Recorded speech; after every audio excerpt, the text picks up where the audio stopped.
Pour des raisons purement techniques, moi je commence ici sur scène. Madame Bissonnette préférait quand même de s'installer plutôt dans la salle.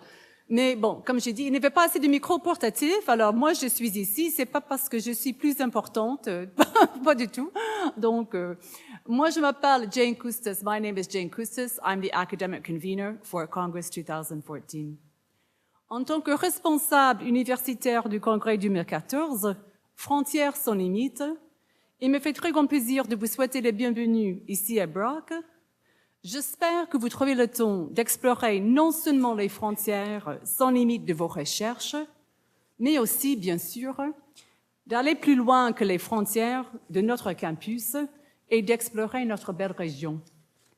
Il me fait surtout plaisir de vous accueillir ici aujourd'hui à notre 4e conférence dans le programme Voir grand. C'est une très grande honneur de vous présenter Madame Lise Bissonnette, écrivaine, journaliste, éditrice, analyste et administratrice. Lise Bissonnette se consacre depuis 2009 à des travaux personnels de recherche. Rédactrice du quotidien Le Devoir de 1990 à 1998, elle est nommée en 1998 à la direction de la Grande Bibliothèque du Québec, et ceci est fusionné plus tard à la Bibliothèque nationale du Québec. En 2006, elle dirige aussi la réunion de la Bibliothèque nationale et des Archives nationales du Québec. Elle est maître d'œuvre de construction de la Grande Bibliothèque qui ouvre ses portes en avril 2005. Si vous ne l'avez pas vu, la Grande Bibliothèque, je peux vous dire que ça vaut vraiment le détour. Entre d'autres distinctions, elle a reçu 9 doctorats honoris causa, décernés par des universités du Québec, du Canada et des États-Unis. Elle est membre de l'Académie des lettres du Québec et a reçu en 2010 le Prix du Québec pour ses contributions culturelles. Doctorante en lettres françaises de l'Université de Montréal, où elle prépare une thèse en histoire littéraire, elle préside depuis février 2013 le conseil d'administration de l'Université du Québec à Montréal. Écrivaine aussi, Madame Bissonnette est l'auteure d'ouvrages d'essais et de fiction. En 1992, elle a été finaliste pour le prix du gouverneur général pour son roman « Marie suivait l'été », que je me permets de vous recommander, surtout pour cette saison. Mais ce n'est pas au sujet de la fiction que Madame Bissonnette nous adresse la parole aujourd'hui. Il s'agit plutôt d'une réalité urgente qui nous concerne tous, celle de la place et du rôle de l'université et surtout de la tension entre les valeurs traditionnelles de l'université, autonomie, liberté académique, collégialité, et les contraintes que lui imposent les attentes du public et du gouvernement. Il convient de signaler de prime abord que Madame Bissonnette a étudié en pédagogie et en sciences de l'éducation à l'Université de Montréal. En 1970, après des études doctorales à l'Université de Strasbourg et à l'École pratique des hautes études de Paris, Lise Bissonnette est embauchée par le comité exécutif de l'Université du Québec à Montréal pour collaborer à la définition des objectifs académiques de l'institution. Elle assume la coordination de la famille et des arts. Son intérêt en pédagogie, en enseignement supérieur et en éducation au Canada, au Québec et en France date, en fait, depuis le début de sa carrière. C'est donc grâce à sa grande expertise dans le domaine, ainsi qu'à son énorme contribution à la vie intellectuelle et culturelle au Québec et au Canada, que le gouvernement du Québec l'invite, avec John Porter, à assumer la présidence d'un chantier sur une loi cadre pour les universités québécoises. En septembre 2013, peu après, justement, le printemps arabe, le gouvernement reçoit le rapport de plus de 100 pages, dont le titre complet se lit « Rapport du chantier, l'Université québécoise, préserver les fondements, engager les refondations. Les auteurs nous rappellent, et je cite, « Seule institution à avoir traversé durablement près du millénaire et connu presque toutes les civilisations.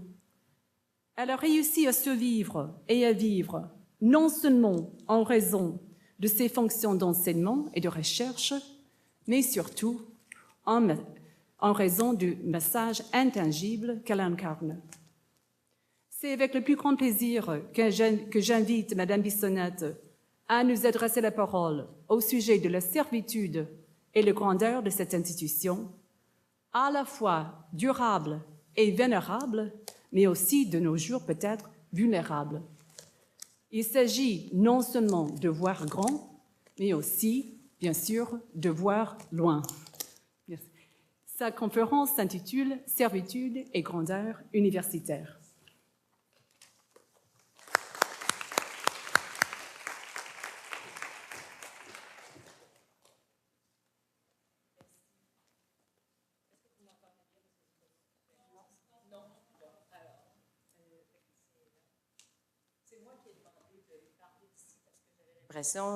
Bon, ben, voilà, merci. Voilà. Merci beaucoup. C'est que j'ai fait une mauvaise expérience. Un jour, une chambre de commerce m'avait invité, m'avait installé à un podium comme ça, et le fond de la salle était à l'autre bout. J'avais l'impression de leur parler dans une langue totalement étrangère, et le public était resté totalement froid à mes propos. C'est un traumatisme dont on se remet mal. Alors, merci beaucoup, Madame, et je salue Monsieur Mangin ici présent et les gens de la Fédération qui m'ont si aimablement traité depuis mon arrivée, depuis le tout début de cette aventure de voir grand. J'ai été très heureuse d'être ici. J'ai profité du dernier week-end, en fait, pour participer, entre autres, au colloque de l'Association canadienne des études francophones du 19e siècle. C'était... j'avais ce bonheur en prime, et ce congrès est évidemment un haut moment dans la vie universitaire. On vous a donné un aperçu de mon propos et je vais y aller sans plus tarder, mais je vais vous dire, je ne vais pas me tenir uniquement dans l'univers des grands concepts, bien que c'est celui-là que je souhaite aborder avec vous, parce que je trouve qu'il ne suscite pas suffisamment d'intérêt au Québec actuellement. For those of you who are listening in English, I gave the text, but I might be in and out of it from time to time, so as to facilitate the translation. But you know how it is, so please be patient. Alors, soyons terre à terre un court instant. J'ai accepté l'invitation, M. Mangin le sait, à présenter cette conférence.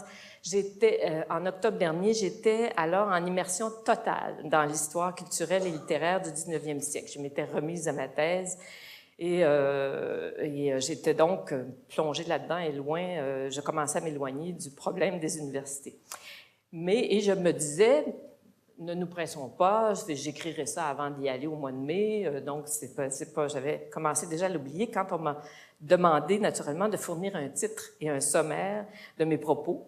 Je pensais que j'avais encore 5 ou 6 mois pour y arriver. Donc, il a fallu que je trouve le titre. Et je me suis laissée inspirer par ce thème de voir grand, que j'aime bien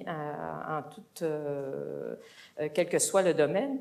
Et j'ai saisi au vol dans le 19e siècle, bien que je ne sois pas près de cet auteur, la première expression accrocheuse qui m'est venue à l'idée, le titre le plus connu parmi ceux des ouvrages du célèbre conte, poète, écrivain Alfred de Vigny, qui s'appelle, bien sûr, « Servitude et grandeur militaire », qui a été publié en 1835.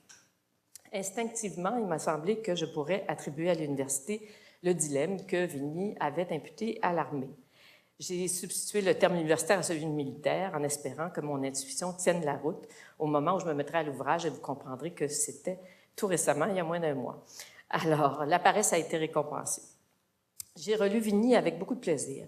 Rappelons pour ceux d'entre vous qui n'ont qu'un vague souvenir de ce classique qui est désormais de toute façon absent des programmes, que l'ouvrage est une collection de 3 nouvelles qui veulent illustrer la distance entre les actions des militaires sur un terrain où l'obéissance n'est pas négociable et la haute idée que porte leur vocation, qu'il s'agisse de la défense de la nation, à cette époque, on parle de l'armée française, ou de la défense plus générale de la liberté.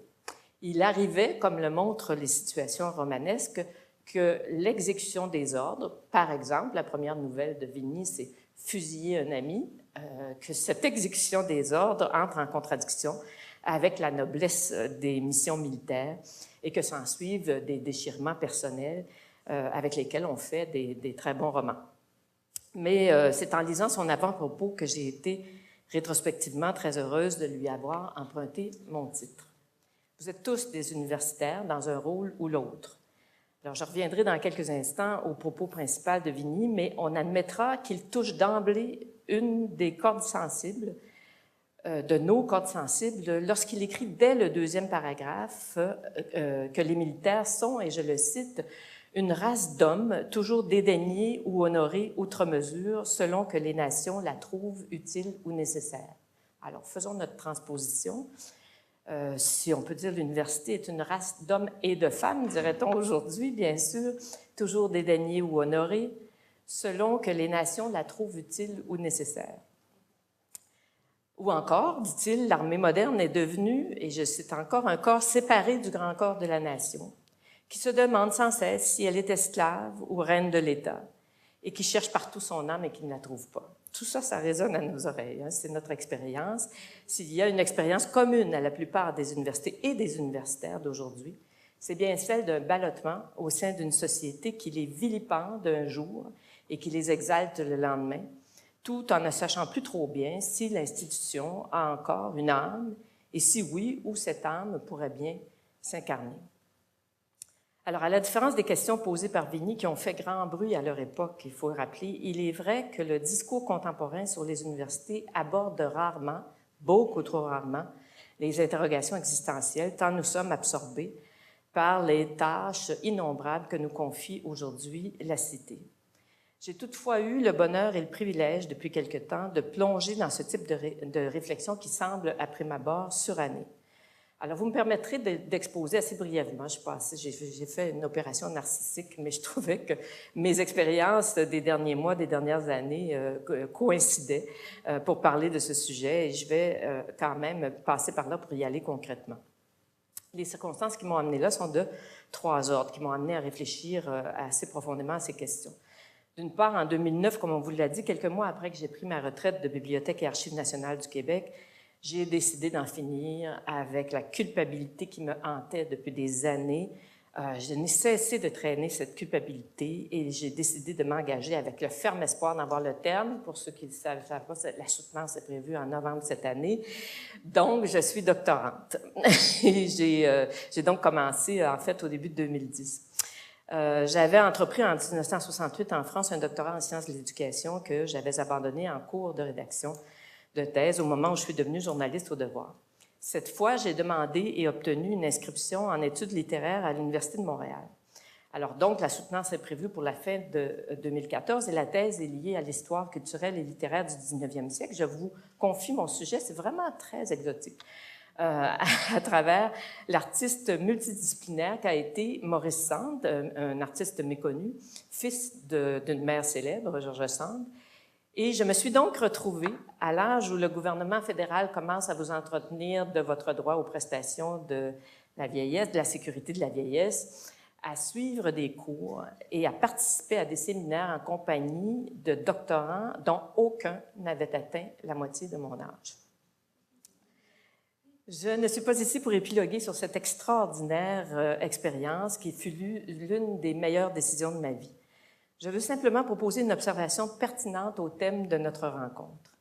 L'université avec laquelle j'ai renoué, un peu plus de 40 ans après l'avoir fréquentée à l'âge tendre, j'ai toujours gardé des liens avec l'université, mais comme étudiante, là, un peu plus de 40 ans plus tard, m'offrait des satisfactions intellectuelles de loin plus fortes que celles d'autrefois. On m'avait crédité la plupart des cours obligatoires, mais j'ai néanmoins fréquenté quelques cours librement et leur niveau d'exigence m'a fascinée, presque déroutée. Les enseignements, tout comme les exposés de mes collègues étudiants lors des séminaires, s'inscrivaient certes dans des études anciennes, hein, on est au 19e siècle, mais également dans des univers théoriques très contemporains que je trouvais parfois, je dois vous dire, exaspérants et souvent même abscons, mais ils étaient quand même tous plus stimulants intellectuellement les uns que les autres. Quand on me demandait pourquoi je m'étais lancée dans un tel parcours, puisque je n'ai pas besoin de ce diplôme, je témoignais constamment du plaisir que j'éprouvais, mais je trouve que le terme de plaisir est un peu niais. J'aurais pu en connaître autant du plaisir en me plongeant dans des lectures et des recherches personnelles sur mon sujet de prédilection, sans m'imposer de satisfaire aux examens et jugements formels de l'université.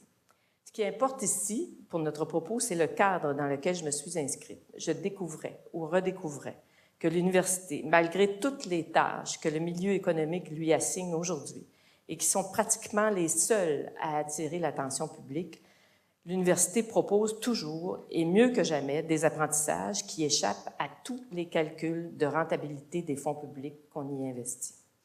Ces études sont soutenues par un appareil d'une qualité et d'une diversité sans précédent, qu'il s'agisse des ressources professorales, des échanges, de l'encadrement du cheminement, des stages, des publications, des colloques.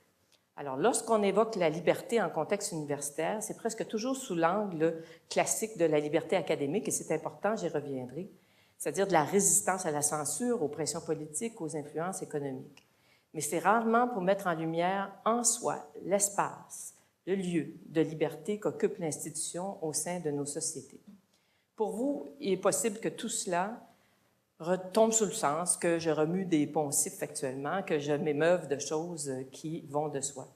Mais je tenais à souligner mon étonnement devant la résistance de l'idée de base de l'université, qui, malgré toutes les forces qui auraient dû réussir à la tuer, est non seulement résiliente, mais elle est plus solide qu'autrefois, malgré les apparences et les craintes que nous éprouvons. Deuxième circonstance, à la fin de l'année 2012, quelques mois après que j'ai entrepris la rédaction de ma thèse, la direction de l'Université du Québec à Montréal m'invitait à devenir membre du conseil d'administration, dont j'ai par suite été appelée à assumer la présidence. Je suis présidente depuis février 2013. J'ai accepté sans hésiter. L'UQAM avait été mon premier milieu de travail en 1970, comme on vous l'a dit. J'y étais agent de recherche institutionnelle, poste où je mettais à profit mon projet de thèse de l'époque qui portait sur les nouvelles universités urbaines qui émergeaient alors aux États-Unis, en France, au Royaume-Uni, après les contestations massives de la fin des années 60. J'ai alors contribué à la rédaction de la première mouture des textes fondateurs de l'UQAM. Je les connais par cœur, l'université critique, créatrice, ouverte au public et, comme insistait le recteur à l'époque, subarctique. En fait, l'UQAM, c'était un climat extraordinaire, je dois dire. Et l'UQAM, je vous le rappelle, justement, est né en 1969 dans une atmosphère que nous aimions de véritables procès de l'université traditionnelle. Et s'il est vrai qu'elle s'est assagie en cours de route, j'en témoigne, elle conserve et met constamment à jour, notamment dans ses programmes, les gènes qui préservent son intérêt pour les enseignements alternatifs et aussi pour les engagements collectifs. L'UQAM d'aujourd'hui, vous le savez, plusieurs d'entre vous le savent en tout cas, se remet toutefois d'une énorme crise administrative et financière qui l'a menée au bord de la faillite, il faut bien dire le mot, il y a 8 ans, par suite d'une dérive immobilière. Le tonus de l'institution, je l'observe aujourd'hui, me semble intact et toujours vibrant, mais il demeure difficile de dissiper le nuage qu'a généré cet épisode, notamment au regard de l'opinion publique, mes amis des médias. Cette fois, c'est le système de gestion de l'université et des universités en général qui a été mis en cause, notamment le rôle d'un conseil d'administration qu'on a accusé, non sans raison, d'avoir manqué de vigilance. Au moment où j'ai assumé mes fonctions à la présidence de ce conseil au début de 2013, la suspicion s'étendait à l'ensemble des universités québécoises. Elle provenait de 2 sources normalement diamétralement opposées et même ennemies, mais ponctuellement, sinon volontairement alliées. Je ne pense pas que c'était volontaire, mais elles se sont retrouvées circonstanciellement alliées pour saper la confiance envers les directions d'université. D'une part, le gouvernement du Québec avait décidé de serrer la vis au conseil d'administration et de leur imposer par législation une formule de gestion copiée sur les mécanismes d'entreprise qui aurait eu pour effet de faire des conseils des sortes de contrôleurs externes de l'université, centrés sur la gestion et loin des préoccupations académiques. Le projet de loi qui avait été déposé en 2009 donc après l'affaire de l'UQAM, avait été vivement combattu avant de mourir au feuilleton, mais la volonté gouvernementale, ministérielle, semblait intacte. D'autre part, le printemps 2012, moment quasi révolutionnaire, vous le savez, dans l'histoire de notre mouvement étudiant, avait à son tour mis au pilori les directions de l'université, accusées de gaspiller les fonds publics et par là de contribuer au projet de hausse des droits de scolarité. Les leaders étudiants auraient vu d'un assez bon œil une forme de tutelle de l'État sur les administrations universitaires, ce qui ressemblait assez en principe au désir plus ou moins avoué du dit gouvernement. Bref, le moment n'était pas idéal pour aller présider un conseil d'administration d'une université qui avait été un peu à l'origine de tout cela, de ce drame. Mais il avait l'avantage de poser très clairement la question de l'autonomie de nos établissements. Derrière tous ces vertueux ou virulents rappels à l'ordre, la différence entre l'université et l'école primaire était-elle en voie de s'estomper? Entre l'adoption de normes de gestion plus rigoureuses qui s'imposaient et l'imposition d'ordres de marche, la différence était en train de s'amenuiser. Troisième circonstance, peut-être ne me serais-je pas posé la question de façon aussi intense si je n'avais pas poursuivi mon immersion en milieu universitaire à un titre totalement imprévu, qu'on vous a rappelé aussi. Le gouvernement du Parti québécois, vous vous en souvenez, a été brièvement porté au pouvoir à l'automne 2012 et il avait promis de tenter de trouver réponse à la crise en tenant un sommet sur l'enseignement supérieur où seraient convoquées toutes les parties intéressées. La rencontre a été très solennelle et très médiatisée.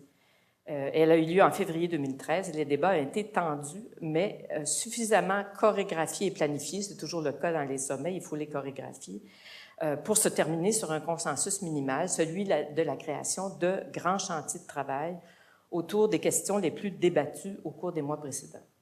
Il était entendu qu'un de ces grands chantiers allait traiter de la gouvernance, visiblement un euphémisme pour cibler encore une fois les modes de contrôle de l'administration universitaire.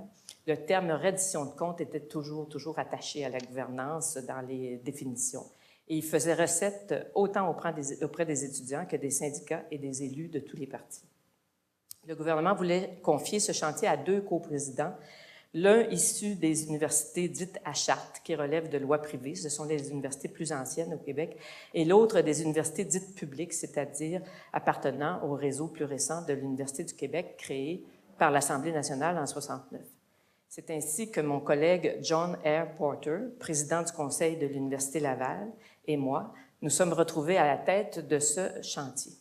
Mais surprise, au moment où apparaissait à l'écran, ou à la dernière minute du sommet, où apparaissait notre glorieuse nomination, le titre du chantier avait été enrichi pour devenir celui d'une future loi cadre sur les universités québécoises qui devait notamment en proposer les missions et les valeurs.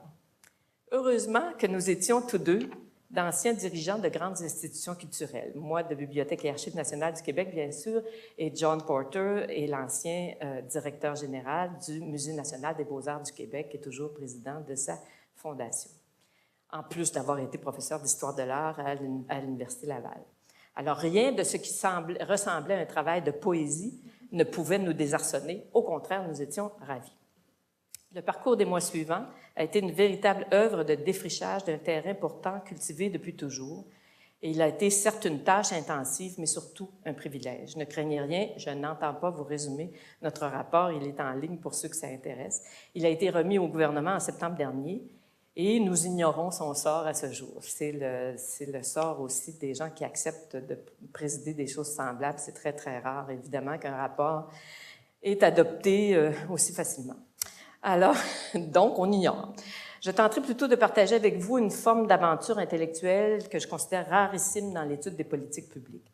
J'ignore encore si le gouvernement était conscient de la brèche qu'il ouvrait lorsqu'il a chargé notre chantier de, et je le cite ici, « rallier la société et les universités québécoises », rien de moins, autour de certains énoncés de principes généraux portant sur la mission et les valeurs des établissements. Si j'en juge par la réaction gouvernementale, ministérielle, devrais-je dire, première et informelle à notre rapport, ce fut un mélange de silence et de stupeur. Peut-être s'attendait-il à ce que nous proposions de coiffer la loi de belles et bonnes idées reçues sur l'importance des universités dans la société. Pour notre part, nous avons interprété ce mandat au pied de la lettre. littéralement. Nous l'avons aimé et nous avons tenté de le vivifier. Nous avons choisi de tenir des rencontres privées pour dialoguer le plus librement possible plutôt que de reprendre les débats publics dont l'année écoulée avait été débordante, on en conviendra. Nous avons reçu des représentants ou dirigeants de 27 groupes, institutions, associations, syndicats, de tous les gens qui voulaient nous rencontrer et qui souhaitaient se prêter à l'exercice, un total de 64 personnes. C'était des petites rencontres à 4 ou 5 personnes. Nous avons posé sur Internet des questions précises et nous avons reçu 23 mémoires spécifiques en sus de tous ceux qui avaient déjà été déposés au sommet de février. Nous avons étudié les très rares déclarations de principes présentes dans les lois ou des chartes nationales ou internationales. Et nous avons compris, tant en cours de route qu'à la réception de notre rapport, que les missions et valeurs de l'université, même quand elles se conçoivent bien et même quand elles s'énoncent clairement, ce que nous croyons avoir fait, arriveront difficilement, je vous l'annonce, à faire la loi. Vous aurez compris que nous avons voulu nous intéresser à la grandeur universitaire avant de traiter des servitudes sans doute nécessaires que sont la gouvernance et la reddition de comptes. Notre rapport en traite. Je ferai de même aujourd'hui, m'intéresser d'abord à la grandeur. Alors, je reviendrai un instant à Vigny, sans abuser d'une comparaison évidemment menacée par l'anachronisme. Son entrée en matière proposait un regard historique sur l'armée. On parle ici, évidemment, puisque Vigny était membre de l'armée française. C'est un comte, donc un noble membre de l'armée.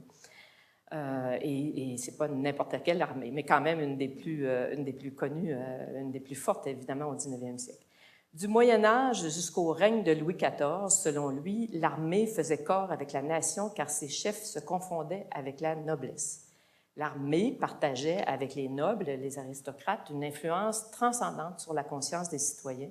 En somme, elle était pleinement associée à la direction de ce qu'on appellerait aujourd'hui la collectivité.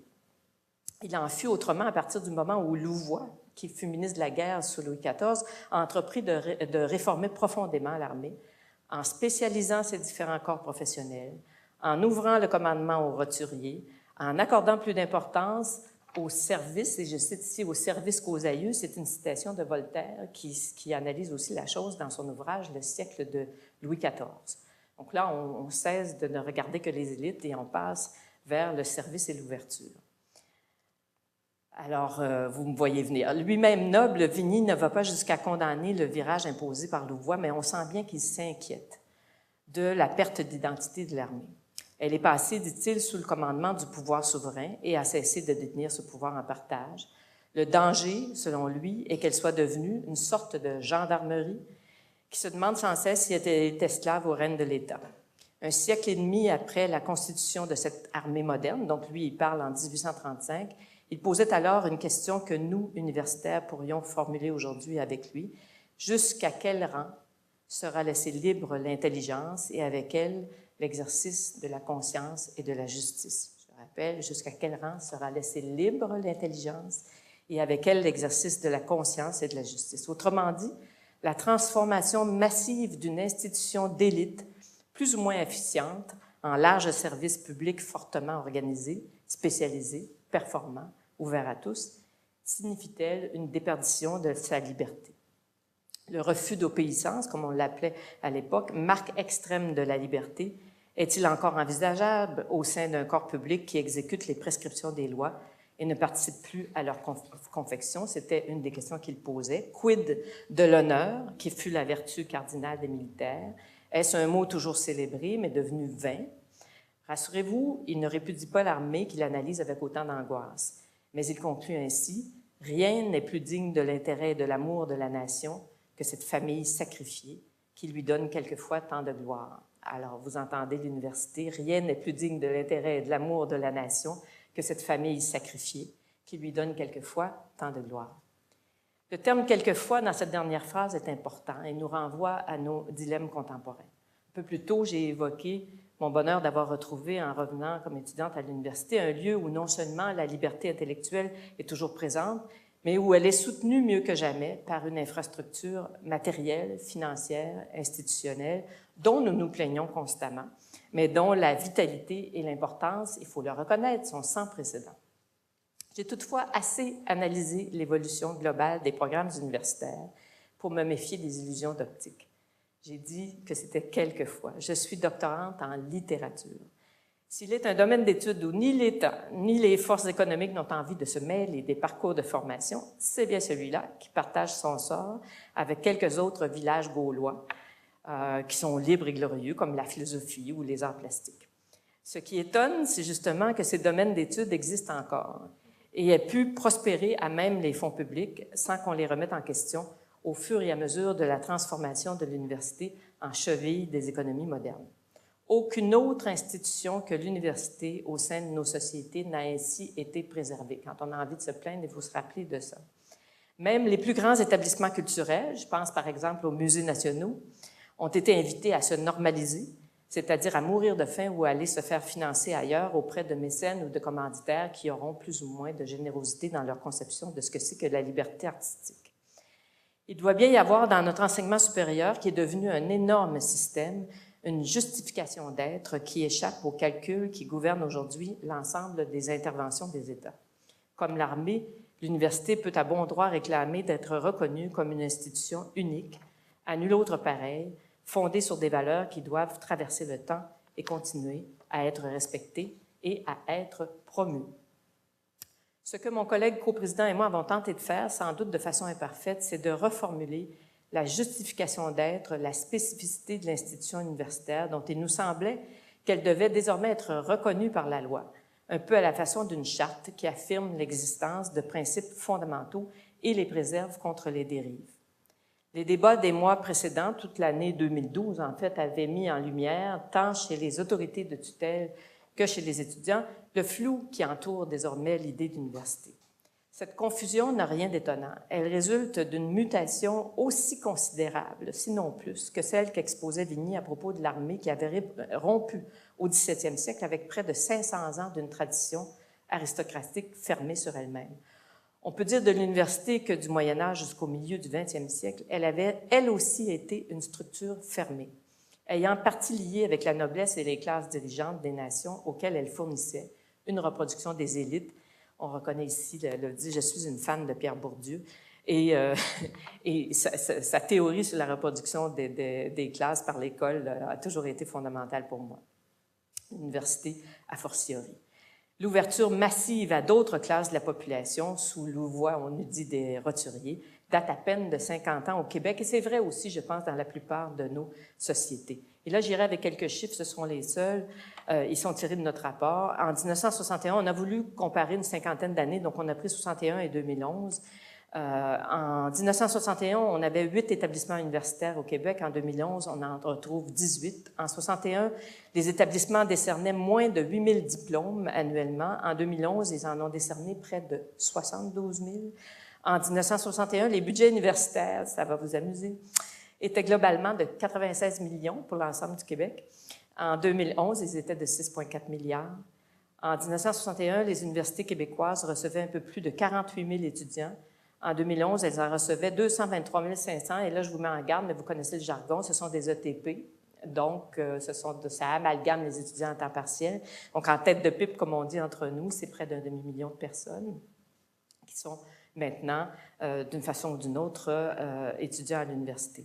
Je m'étais promis de ne pas abuser de ces statistiques, mais vous admettrez qu'elles sont importantes pour l'analyse. Nous évoquons ici des institutions qui ont traversé plusieurs siècles dans un état de relative stabilité, sous la forme de petites communautés de professeurs et d'étudiants réunis autour de la transmission de savoirs dont il faut souligner qu'ils sont assez stables aussi, puisque les grands progrès de la science étaient le plus souvent étrangers à l'université. En une cinquantaine d'années, juste 50, ces institutions sont passées de la marge au centre de nos sociétés, non seulement parce qu'elles sont massivement fréquentées, mais parce qu'elles ont troqué un ancien succès d'estime pour un statut de vecteur clé indispensable du développement des sociétés. Elles en ont fait tout un chemin. Je vois encore quelqu'un d'une chambre de commerce qui me disait « Les universités ne sont pas des institutions agiles ». Je ne connais personne qui aurait pu connaître autant de transformations et s'en tirer si bien en 50 ans. Il faut parfois, je dis, servez-vous de ça comme argument quand même. Les universités ne sont pas méconnaissables pour autant. Leurs étudiants et leurs professeurs sont les descendants de ceux qui suivaient les enseignements des philosophes autour de la montagne Sainte-Geneviève à Paris au XIIe siècle. On se souvient d'Abélard et d'Héloïse, c'est l'image fondatrice. Certes, on a maintenant tout un appareil administratif, de soutien administratif et professionnel qui revendique à bon droit son appartenance entière à la communauté. Mais le modèle de base demeure inchangé. Le bouleversement massif que je viens d'évoquer a toutefois eu pour effet d'atténuer, sinon de faire disparaître, les idées fondatrices de l'université. On les retrouve maintenant, mais toujours dans une sorte de brouillard, et notre ardeur au travail trouve ailleurs sa motivation. Lisez avec soin les documents justificatifs, je passe mon temps à faire ça, qui accompagnent les investissements universitaires, les suppléments comme ceux que Le Devoir consacre régulièrement à l'enseignement supérieur, valeureux journal quand même, mais il consacre chaque année 2 ou 3 cahiers spéciaux à l'enseignement supérieur, les discours politiques, les discours institutionnels. Pour un salut occasionnel à l'importance du savoir et de la culture, on trouve 1000 nouvelles très plaisantes qui démontrent avec enthousiasme l'utilité des savoirs, qu'ils relèvent ces savoirs de la science pure, qui est évidemment très en vogue, ou de la philosophie, même la philosophie, parce que vous savez, aujourd'hui, la philosophie, c'est devenu très utile. C'est la nouvelle justification. On a connu tellement de dérives éthiques dans nos sociétés et que ça a amené des récessions épouvantables en Europe et en Amérique du Nord. Donc, il est temps qu'on enseigne l'éthique aux gens qui font des cours de gestion. Alors donc, la philosophie aussi est devenue utile et on peut parler de son utilité. C'est plus difficile un peu pour la littérature, encore qu'avec un bel effort, on y arriverait. Donc, la culture, l'université est valorisée parce qu'elle est indéniablement utile, absolument nécessaire, mais elle n'est jamais loin, ce faisant, d'une forme de soumission tacite, il faut dire, au pouvoir souverain, que celui-ci soit politique ou économique. Alors, j'ai souvent goûté et vu avec plus que de la sympathie les contestations du printemps 2012, quand les jeunes sont descendus dans la rue. Mais je vous rappelle aussi que la plupart d'entre eux ont négocié et obtenu, après la crise, de sauver leur session d'études, tout simplement parce qu'il le fallait, c'était l'évidence même, leur avenir personnel était en jeu. La question qui demeure, et qui demeure en fait après toute l'agitation de 2012, et que le temps de paix semble avoir aussitôt évacué des écrans, c'est celle de la définition du rôle et du statut de l'université en société. Certains de nos interlocuteurs considèrent cette discussion caduque. Ils ont été plusieurs, et pas seulement ceux des chambres de commerce, à nous faire savoir que l'université contemporaine est devenue une institution comme une autre. C'est un discours qui tient la route maintenant, qui doit cesser de s'accrocher à des modèles d'organisation dépassés et à des valeurs de liberté que les grandes chartes protègent déjà suffisamment. Mais ils ont été plus nombreux encore, lors de nos échanges, ceux qui disent tenir à la singularité des missions et valeurs de l'institution. Nous nous sommes inscrits dans cette mouvance, c'était la lettre même d'un mandat que nous avions accepté avec conviction. Peut-on aujourd'hui formuler clairement les missions et valeurs spécifiques de l'université et codifier ces nouveaux rapports à la nation dans une loi cadre? Tel était le projet qui nous était soumis au sortir du sommet sur l'enseignement supérieur. J'ai abordé la difficulté, car c'en est une énorme, sous les 2 angles qui me semblent être les plus grands obstacles à une reconnaissance renouvelée de l'université. Là, je parle de façon très contemporaine. Le premier angle touche la formulation elle-même, exercice périlleux et surtout fort mal compris. Le second peut sembler mineur, mais je le crois très révélateur et vraiment inquiétant. C'est un peu à vous que je pose la question, c'est l'absence d'appétit pour l'exercice entre nous. Alors, nous avons posé 4 questions à nos interlocuteurs. La première les invitait à se prononcer sur la nécessité et le contenu de la future loi cadre, notamment en précisant missions et valeurs. La seconde se demandait s'il existe un modèle québécois d'université à inscrire éventuellement dans cette loi. Les 2 autres portaient, il fallait bien, sur les principes de gouvernance ainsi que sur les modalités de la reddition de comptes. Je m'en tiendrai ici, bien sûr, à la seule question initiale. Fallait-il une loi cadre? En se ralliant à l'idée, le gouvernement n'avait pas simplement cédé à un goût de légiférer. Il faisait écho à une demande portée par les syndicats de l'enseignement supérieur, notamment et avec force les professeurs, qui réclamaient une charte des universités, inspirée en partie par la charte de Bologne. Et il faut toujours faire attention de ne pas confondre la charte de Bologne et le processus de Bologne, qui sont 2 choses diamétralement opposées. Donc, la charte de Bologne qui avait été adoptée par les recteurs européens, surtout en 1988. Les professeurs québécois souhaitaient, et je tiens à faire une parenthèse ici, les professeurs québécois, représentés par leur fédération, souhaitaient que ce texte émane d'un processus de consultation qui réunisse toutes les parties, qui aille de la base au sommet, si vous voulez, et qui arrive à un consensus en quelque sorte démocratique. Ça les rendait beaucoup réticents à nos travaux, ils nous l'ont dit sur tous les tons, mais ils y ont néanmoins participé de bonne foi, largement d'ailleurs, et en ont par la suite étudié les résultats avec soin. C'est un hommage que je veux leur rendre parce qu'ils ont été les seuls à le faire. Alors, à ces consultations de l'été 2013, nous avons ajouté l'étude des principaux textes qui apparaissent dans des lois ou dans des déclarations, des textes de ce type, tels celle, je fais référence ici à la principale, l'Association des universités et collèges du Canada, en 2013, qui s'appelle la Déclaration de la UCC sur la liberté universitaire.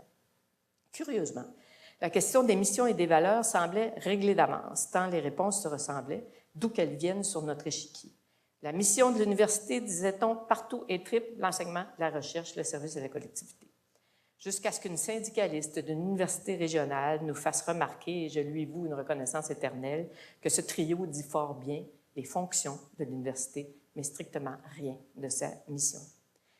Car n'importe qui peut se lancer dans l'enseignement, la recherche et affirmer servir la collectivité. J'en veux pour preuve que les grandes entreprises mondiales du multimédia tentent aujourd'hui à privatiser la formation de leurs employés. Il s'agit d'une formation de type supérieur, font de la recherche de pointe et comment, et revendiquent un rôle social, notamment auprès des populations défavorisées et des organismes culturels.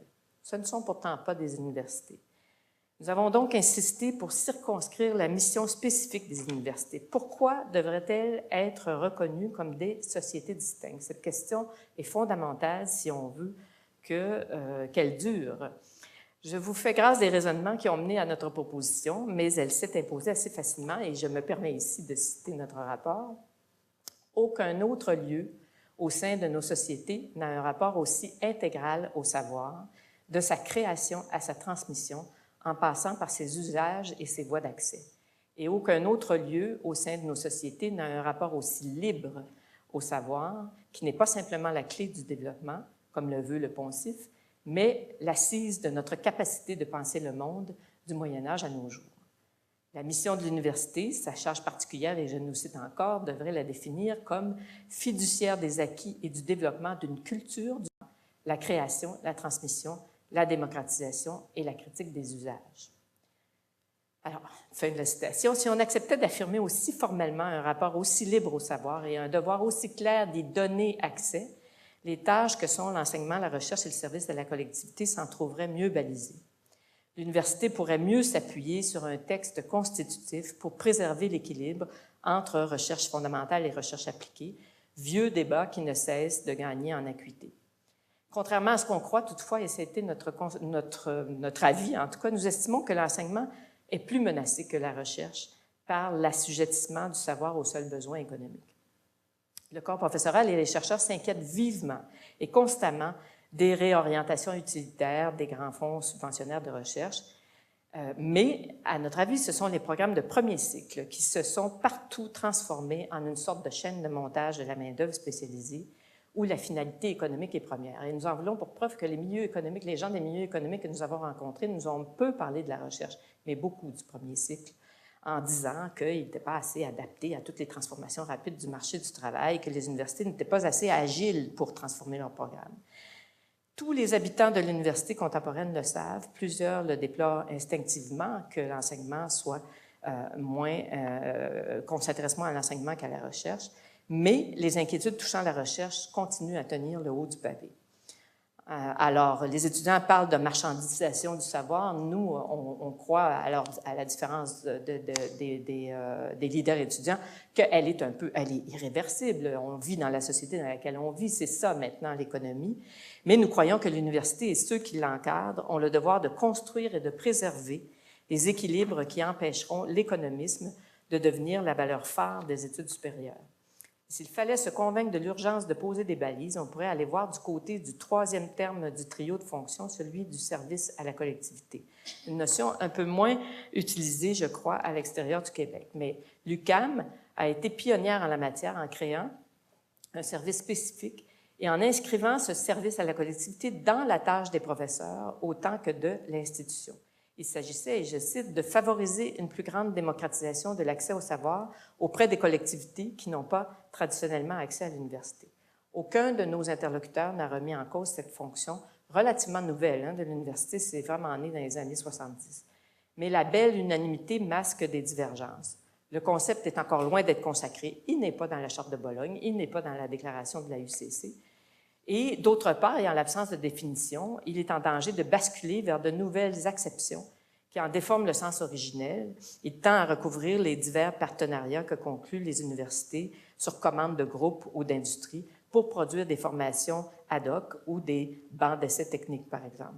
Les institutions y trouvent une source de revenus, on ne va pas le leur reprocher. Il ne s'agit donc pas de renoncer à ces partenariats, mais d'éviter que le service à la collectivité, encore une fois, adopte une idée beaucoup moins généreuse de ce qu'est la collectivité, ainsi que de l'accès au savoir par des voies moins traditionnelles. Se reconnaître une mission fiduciaire d'une culture du savoir nous a donc semblé essentiel. Il fallait clarifier les objectifs fondamentaux premiers de l'enseignement, de la recherche, du service. Ce travail a été relativement aisé d'ailleurs, intéressant, beaucoup de discussions, mais assez aisé. Plus ardue a été la définition des valeurs que devrait porter et illustrer le système universitaire. Alors, nous avons trouvé sur notre route l'excès de vertu, premier mot. En assemblant le stock des valeurs que chacun nous proposait, on s'en allait à l'église plutôt qu'à l'université. Alors, je vous en cite quelques-uns. Intégrité, transparence, tolérance, excellence, ouverture, souplesse, responsabilité, imputabilité. C'était un manuel de morale auquel devrait être tenu toute entreprise ou tout individu. Alors, en reconnaissant que l'université doit pratiquer toutes ces vertus, nous tentions plutôt de mettre au jour ou à jour les valeurs propres à la tradition universitaire.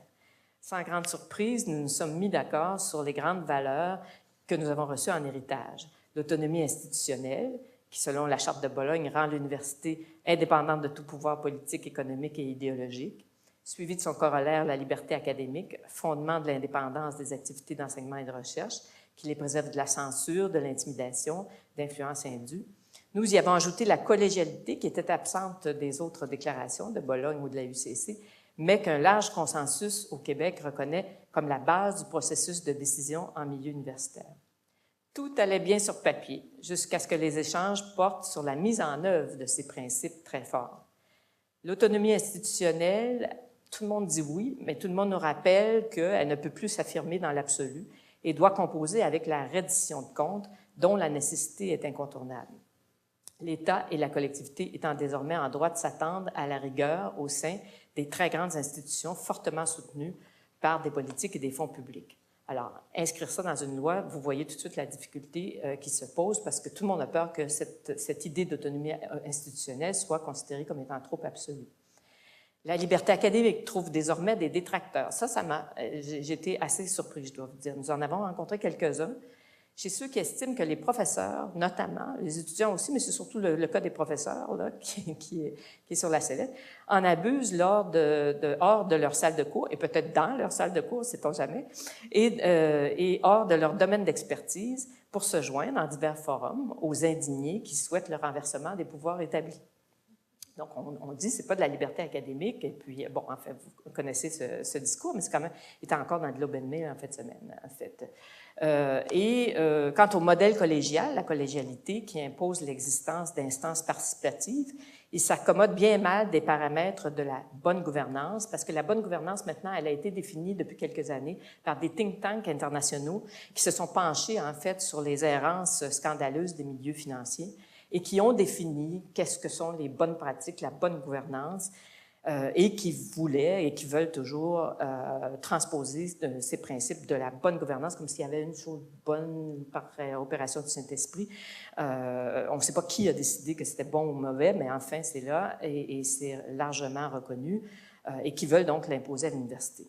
Alors, parler de l'université comme une communauté apte à se gouverner en bonne partie elle-même apparaît à plusieurs comme une proposition surannée et une survivance de la tour d'ivoire. Toujours au chapitre des valeurs, nous avons tenu à inscrire à côté des héritages, des aspirations de notre temps, l'égalité des chances, qui était une idée ignorée ou dangereuse il y a à peine un demi-siècle et qui, à notre avis, doit être inscrite, la coopération entre institutions, qui nous semble être une valeur préférable et un antidote à la concurrence si valorisée aujourd'hui. Alors, si les universités veulent poursuivre la conquête et la diffusion libre du savoir, plutôt que leur place dans la seule économie du savoir, il nous semble qu'elles doivent mettre de l'avant la coopération plus que la concurrence. Enfin, le souci d'une action de proximité nous semble devoir équilibrer, et ça, vraiment, j'y tenais beaucoup, plus que jamais, l'uniformisation qu'amène l'internationalisation de l'institution universitaire. Tout le monde dans l'université est en amour avec l'internationalisation. Là, on ne lit que ça partout, mais ça fait disparaître un peu dans le décor l'action de proximité. Sous l'action aussi, sous l'affaire ce qui n'aide pas, c'est la chape des classements, dont aucun les grands classements internationaux, je m'abstiens de vous dire ce que j'en pense, dont aucun critère ne tient compte de l'appartenance à une société particulière. Allez voir Shanghai, vous allez comprendre. Nous avons proposé de réunir la mission et les valeurs de l'université dans un préambule à la loi cadre, en y ajoutant, avec la même solennité, c'est peut-être ce qui a surpris un peu le gouvernement, l'engagement de l'État à souscrire conjointement avec les établissements aux principes contenus dans cette charte et à s'en faire le défenseur. Ça devait être dans la loi aussi. Alors, approchons des lendemains et de la fin, tout cela, vous en conviendrez, ne manquait pas de grandeur et devait empêcher le triomphe absolu des servitudes qu'imposent notre temps et nos nouvelles fonctions. Le résultat net, comme le suggère un autre titre connu de Vigny, cette fois le poète, est que nous avons lancé une bouteille à la mer et qu'elle n'a pas, du moins pas encore, en tout cas, trouvé preneur.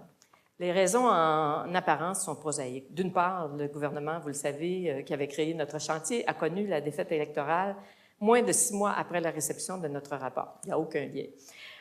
D'autre part, le milieu associatif est plus passionné dans les médias par un débat discret mais pressant, celui qu'entraîne la probable création d'un Conseil national des universités, c'était un autre chantier, dont les pouvoirs seront assez étendus et dont la composition, par conséquent, est cruciale, puisque ce Conseil sera l'interlocuteur principal sur toutes les questions du ministre de l'Enseignement supérieur, de la Recherche et de la Science. Normalement et logiquement, la création de ce Conseil aurait dû s'imbriquer dans la future loi cadre. Les objectifs d'un système, il me semble, devraient précéder l'adoption de ces moyens. Mais il se peut que l'idée même d'une loi cadre soit en voie de passer aux pertes. Paradoxalement, notre volonté de proposer un préambule qui ait valeur de charte, sans en avoir évidemment toute la dimension constitutionnelle, et qui ne se contente pas de considérations générales, qui engage l'État et les universités envers une mission et des valeurs précises, tout cela pourrait donc servir de référence pour soutenir les décisions touchant l'enseignement supérieur, puisqu'on parle de valeurs de charte. Tout cela a peut-être eu pour effet net de rendre périlleuse l'idée d'une loi cadre qui servirait évidemment d'outil d'interprétation générale des politiques gouvernementales touchant l'enseignement et la recherche. Bref, en plaidant pour la reconnaissance de l'université comme société distincte, avons-nous fait surgir le spectre de l'accord du lac Meech et la crainte qu'avait suscité l'enchâssement de dispositions particulières à une province. Chose certaine, le gouvernement de 2013 s'est montré ouvertement réticent à inscrire dans une loi les valeurs d'autonomie institutionnelle, de liberté académique, de collégialité. Elles étaient évacuées du discours officiel dès le mois suivant la réception de notre rapport. Je vous le dis là, M. Porter et moi étions dans la salle quand le ministre a fait son grand discours à la nation. Et nous n'avons pas entendu le mot autonomie institutionnelle, liberté académique et collégialité. Au même moment, alors qu'il était question de relever légèrement les budgets universitaires, je dis bien légèrement, il est vite devenu évident que ce réinvestissement serait ciblé sur des objets précis, déterminés par l'État et non par les établissements, selon une formule analogue à celle que privilégie depuis longtemps le gouvernement fédéral. Il y a là un resserrement très clair en provenance de ce qu'on appelle le pouvoir souverain et il s'harmonise assez mal avec le principe de l'autonomie institutionnelle. Si ma lecture de cette réticence est la bonne, je ne sais pas, puisque là, on a changé de gouvernement, c'est plus le même ministre, donc on n'en sait rien, elle devrait soulever un peu d'inquiétude, car en l'absence de texte de type constituant, j'en suis personnellement convaincue, l'université d'aujourd'hui demeure ouverte à tout vent et toutes interventions, qu'il s'agisse de virages internes dictés par le triomphe du paradigme fonctionnaliste ambiant. Croyez-moi, tous les mois, je veux dire, on approuve au Conseil des séries de programmes, etc., dont tous ne sont pas, dont la plupart sont mus par des considérations plus fonctionnalistes. C'est normal, mais c'est quand même à la fin, ça devient lourd. Ou qu'il s'agisse de réorientation qui pourraient être imposées par les gouvernements qui auraient une lecture plus étroite de la contribution universitaire à la collectivité. À l'ère des chartes, il est étonnant que le milieu universitaire ne se mobilise pas autour de cet enjeu et qu'il semble même y être indifférent, le contraste avec la vivacité des débats de 2012 et sidérant. Et je vais conclure sur une note plus légère. Se peut-il que nos grands débats obéissent parfois aux règles plus futiles de la mode? Je porte une attention pour ma part assez soutenue au programme des maisons d'édition, en milieu universitaire et ailleurs. C'est vraiment, j'adore ça. J'ai observé des effets de vague quand même. Les essais de type constitutionnel. Et là, hier, j'ai passé 2 heures quand même dans les rayonnages des presses des universités. C'est vraiment, c'est paradisiaque, mais en même temps, j'observe en fait les tendances. Les essais de type constitutionnel, je l'avais déjà remarqué à Fredericton, je me souviens, notamment sur les relations Québec-Canada, mais en général sur la politique canadienne, ont monopolisé les rayonnages de nos bibliothèques pendant plus d'une trentaine d'années avant les échecs dans les années 90 de l'accord du Lac-Meech et de Charlottetown. Puis ensuite, ça s'est terminé avec le dernier référendum québécois sur la souveraineté en 95. Ils ont été remplacés par de très nombreux essais sur la question autochtone et sur l'environnement. On en trouve encore énormément, auxquels se sont ajoutés, je remarque, les études sur l'interculturalisme, le multiculturalisme, l'ethnicité. C'est ce qu'on trouve. Mais je prédis qu'ils vont commencer à s'amenuiser, même ceux-là, au profit des thèmes de la mondialisation économique et des grands enjeux qu'elle comporte. Dans ce parcours, les derniers moments intenses de réflexion sur l'université datent de la fin des années 60, avec les grands mouvements étudiants, et s'achèvent avant la fin du 20e siècle, notamment avec la Charte de Bologne et sa récupération par les accords européens qui veulent uniformiser les formations pour faciliter la circulation des étudiants et des diplômés. Et je le dis vraiment, hier, j'ai cherché un essai sur l'université. J'en ai trouvé un. Je ne dis pas que mon enquête est exhaustive. J'ai évidemment pas regardé tout ce qui était en rayonnage hier, mais je n'ai trouvé qu'un seul livre qui portait sur l'idée d'université. Il datait de 2011. C'était une plaquette et elle était britannique. Alors, je sais pas, là, il faudrait se mettre à l'œuvre. Et donc, nous sommes aujourd'hui en disette d'essais sur l'université. Au Québec, l'effervescence pourtant énorme du printemps 2012 n'a suscité qu'une dizaine d'ouvrages qui ont obtenu peu d'écho et dont le séjour en librairie, je vous l'assure, est déjà terminé. Les universitaires semblent donc s'intéresser fort peu au sort de leurs propres institutions, de leur propre cadre de vie.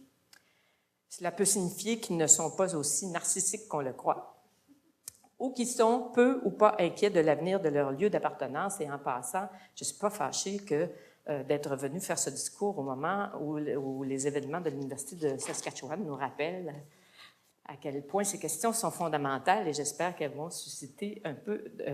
elles suscitent déjà beaucoup de réactions et j'en suis assez heureuse. Comme ils disent, une crise est une occasion de se ressaisir d'un problème. Alors, je pense justement, la deuxième hypothèse, celle de la trop grande indifférence des universitaires à leur propre institution, à ma faveur actuellement, et je le regrette. Il me semble que le sort de nos universités, dans nos sociétés, est un sujet et un objet qui commande de voir grand, et j'espère qu'une relève se manifeste pour s'y intéresser. Alors, je reviendrai toujours à Vigny, je suis une littéraire, il faut que je finisse comme ça, à propos de sa bouteille à la mer. Elle était à ses yeux le symbole de la science. J'ai trouvé ça très intéressant quand je l'ai trouvé, ce poème. Il disait « On peut perdre des vaisseaux, mais pas des pensées ». Merci beaucoup.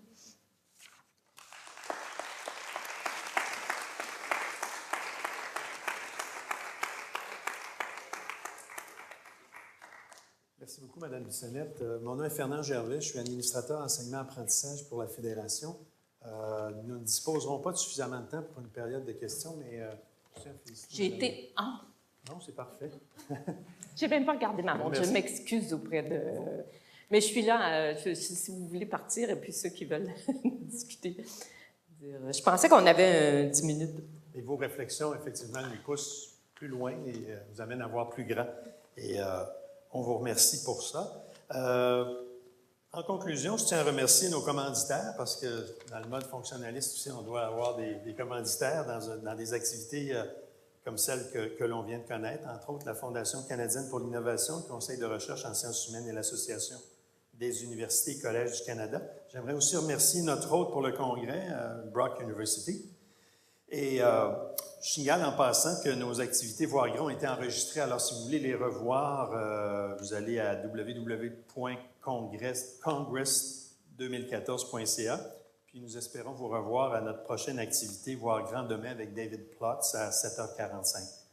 Alors, merci beaucoup. Et au terme, je vais vous faire un petit présent tout à l'heure. Alors, merci d'avoir été là et merci encore, Mme Bissonnette. Merci, je m'excuse à nouveau pour la période de questions.